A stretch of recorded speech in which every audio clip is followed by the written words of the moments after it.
I had the best job ever. I was so happy.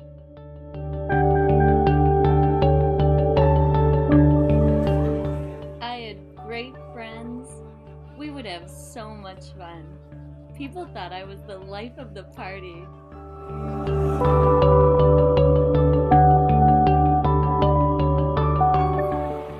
I had an amazing career, so many opportunities. I was going to be a success. Then I made a bad decision.